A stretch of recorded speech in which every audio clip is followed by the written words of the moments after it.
Welcome back to Fact Check Files, where facts matter, truth isn't optional, and propaganda gets exposed for what it is.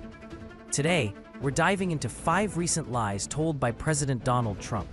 He says them with conviction, but that doesn't make them true. And it's time someone held the line on honesty in American politics. Let's get into it. President Trump recently referred to New York Assemblyman Zohran Mamdani as a, quote, 100% communist lunatic. Let's be clear. That is a lie. Zohran Mamdani is a democratic socialist.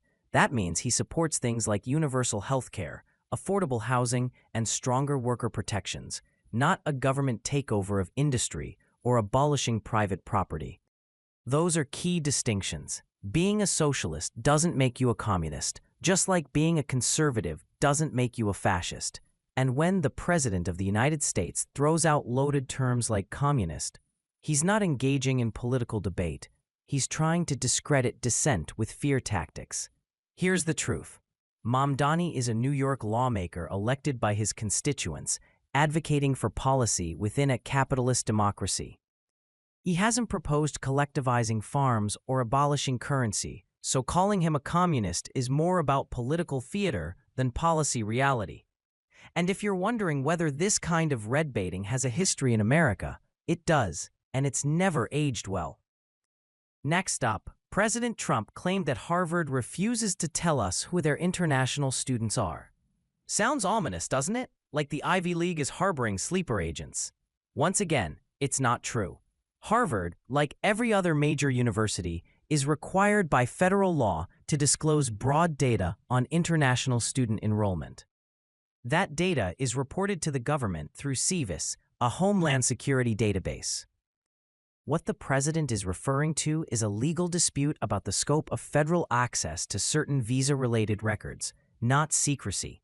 Harvard has complied with immigration and education laws. What they resisted was politicized misuse of student data, and a federal judge backed them up. This claim is meant to stir up distrust in elite institutions. But here's the real question. Why would a sitting president lie about a university's legal compliance? Answer. Because facts get in the way of fear-mongering.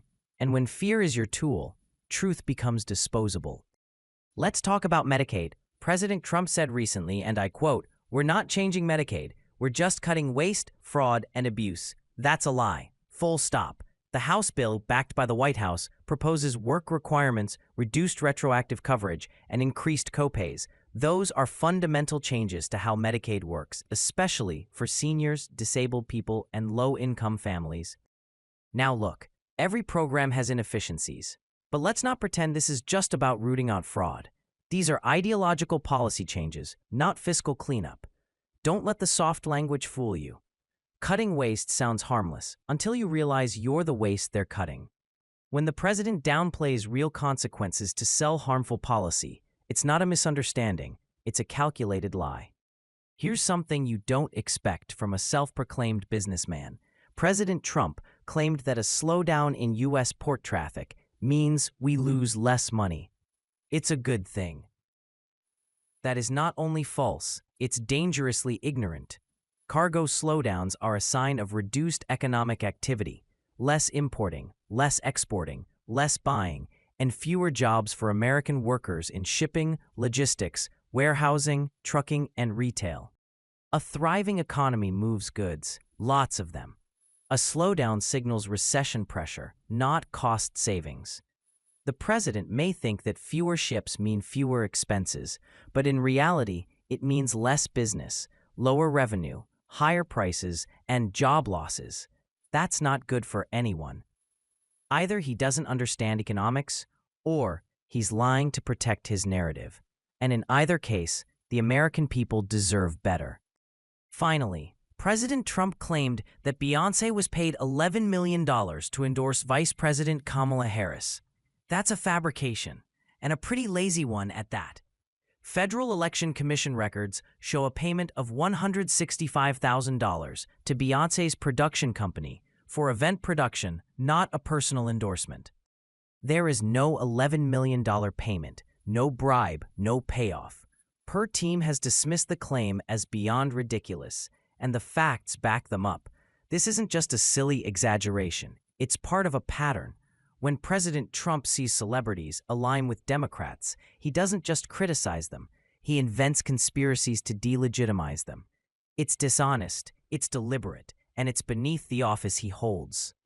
5 falsehoods, 5 bold-faced lies from the President of the United States. You don't have to agree with his opponents. You don't even have to like the media. But you should demand better from the most powerful person in the country. Lying isn't just politics. It's a betrayal of public trust.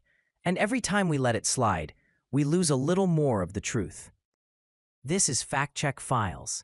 Like, subscribe, and share, because misinformation thrives in silence. And here, we don't stay silent.